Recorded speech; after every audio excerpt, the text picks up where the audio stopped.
Hello అందరికీ నమస్కారం అండి. ఈరోజు నేను చేయబోయే రెసిపీ బెండకాయ కూర సింపుల్గా అనమాట. ఎలా చేయాలో చూపిస్తాను. దానికి కావాల్సిన పదార్థాలు వీటికి ఆవాలు, జీలకర్ర, మినప్పప్పు, శనగపప్పు, పసుపు, కారం, ఉప్పు, ఎండుమిర్చి, పచ్చిమిర్చి, కరివేపాకు, బెండకాయలు, నూనె. ఇప్పుడు చేసే విధానం చూద్దాం. స్టవ్ వెలిగించుకొని నూనె వేసుకోవాలి.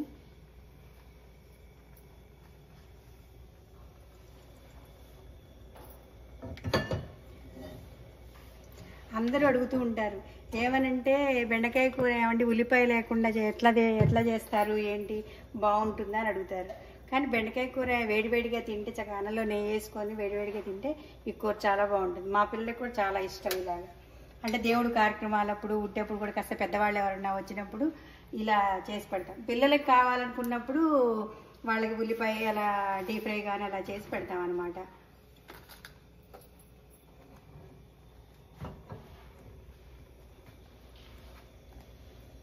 ఇప్పుడు ప్రతి వాళ్ళు కూడా నూనెలు ఎక్కువ వాడకూడదు, డీప్ ఫ్రైలు తినకూడదు అని చెప్తున్నారు కదా. ఒక్కోసారి నూనె ఎక్కువ వేయకపోతే కూడా బెండకాయ కూర జిగురుగా ఉంటుంది. దాన్ని కూరని 10 సార్లు కలుపుతూ ఉంటే కూడా గరిటికి దాని జిగురుగా ఉంటుంది అనమాట.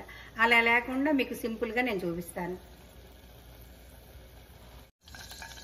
ఇప్పుడు నూనె కాగింది. ఎండుమిరపకాయలు వేసుకుందాం. ఇప్పుడు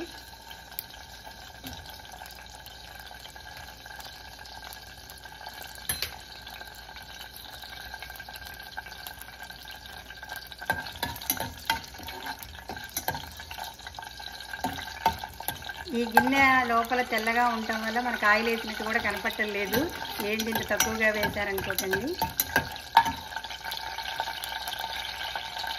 ఇప్పుడు శనగపప్పు వేసుకున్నాను, కొంచెం మినప్పప్పు వేసుకున్నా, ఆవాలు కొద్దిగా వేసుకున్నాను,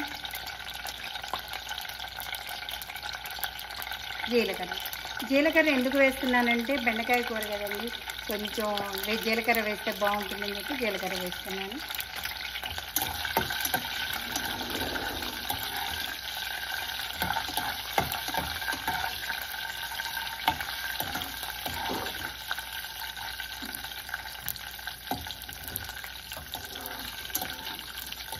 ప్రతి వాళ్ళు అడుగుతుంటారు, ఏమండి ఉల్లిపాయ లేకుండా కూర బాగుంటుందా, అసలు ఎలా చేస్తారు రోజు, అసలు మేము ఉల్లిపాయ లేకుండా చేయలేకపోతున్నాం అంటారు.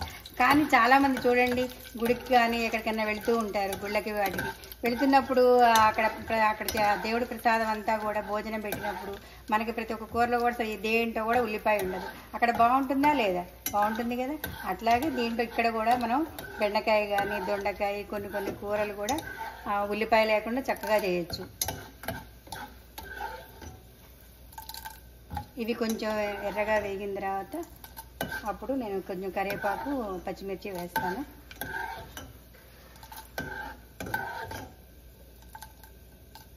కొంచెం ఆవాలు కూడా చిటపట్లాడాలి. ఆవాలు చిటపట్లాడితేనే అవి వేగినట్టుగా మనకు గుర్తు అనమాట.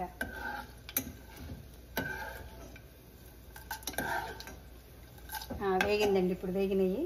దీంట్లో పచ్చిమిర్చి వేద్దాము. ఇదిగోండి పచ్చిమిర్చి, అది మీ ఇష్టం. పచ్చిమిర్చి అవసరమైతే వేసుకోండి, అది మీ ఆప్షన్. అందులో పచ్చిమిర్చి వేసాను, కరివేపాకు వేస్తున్నాను, పౌడర్ తీసుకోండి. ఇదిగోండి దీంట్లో కొంచెం పసుపు వేస్తున్నాను.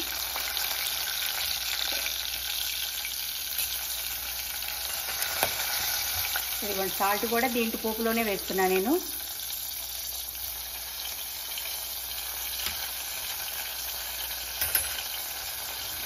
కారం కూడా దీంట్లోనే వేస్తున్నాం. ఇప్పుడు కలిపేస్తున్నాం అంతా కూడా. చూసారా,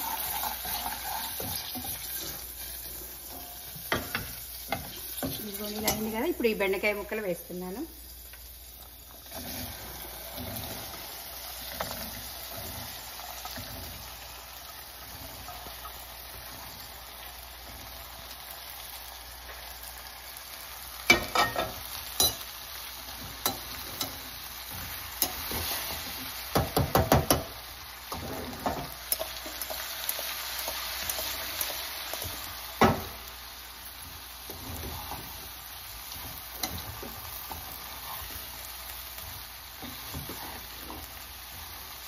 కూరని ఎప్పుడు కూడా ఇట్లా కూర చేసినప్పుడు బెండకాయ కూరని ఎప్పుడైనా సరే కూరగా చేస్తున్నప్పుడు గరిటె పెట్టి 10 సార్లు తిప్పడం చేయకూడదు. చేస్తే కనుక కూర జిగట వచ్చేస్తుంది. అలా లేకుండా నేను ఎందుకని దీంట్లో పోపులోనే కారం, ఉప్పు ఇవన్నీ పసుపు వేసాను. వేసి సిమ్లో పెట్టేస్తా. ఇప్పుడు ప్రతి వాళ్ళు చెప్తున్నారు కదా ఆయిల్ ఎక్కువ వాడకండి చేయకండి అని. కొంచెం మా వారికి ఆరోగ్యరీత్యా నాకు కానీ కాస్త 60 ఏళ్ళు దగ్గరికి వస్తున్నాయి కాబట్టి అందరం జాగ్రత్తగా తినాలి కాబట్టి ఇలా చేస్తానన్నమాట నేను. ఇప్పుడు కూర సిమ్లో పెట్టుకుందాం. ఇష్టమైతే కనుక ఎవరికన్నా కూర ఇంకా మగ్గలేదు అనుకుంటే కనుక కాస్త లైట్గా మజ్జిగ చల్లుకొని కలిపేసి ఇందాక పోపు వేసాం, బెండకాయ ముక్కలు వేసాం కదా, అప్పుడే కొంచెం మజ్జిగ కూడా చల్లేసి మూత పెట్టుకుంటే కూర చక్కగా ఉడుకుతుందన్నమాట. మూత కూడా పెట్టుకుందాం. ఇప్పుడు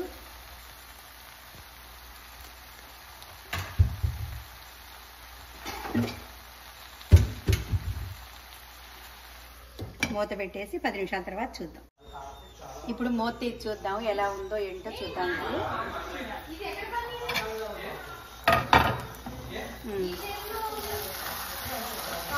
కూర ఉడికింది, పట్టుకొని చూద్దాం. ఇట్లా కూర ఉడికింది చూడండి. కూర ఏమన్నా జిగురుగా ఉందా? లేదు కదా, జిగురు లేదు. ఇప్పుడు కూరలో పట్టుకుంటే మెత్తబడింది అన్నమాట. కూర ఉడికింది. ఎప్పుడైనా సరే 10 సార్లు కలపకూడదు బెండకాయ కూరని. కలిపితే మాత్రం జిగురు వస్తుంది. అట్లా మధ్యలో ఒకసారి 2 సార్లు చూసుకోవడం తప్పితే ఇంకేమీ చేయకూడదు. లాస్ట్లో ఒకసారి మూత చూసుకుంటే సరిపోతుంది. కూర ఉడికిపోయింది. ఇప్పుడు కూర ఉడికింది, దించేసి స్టవ్ కట్టేసుకుందాం.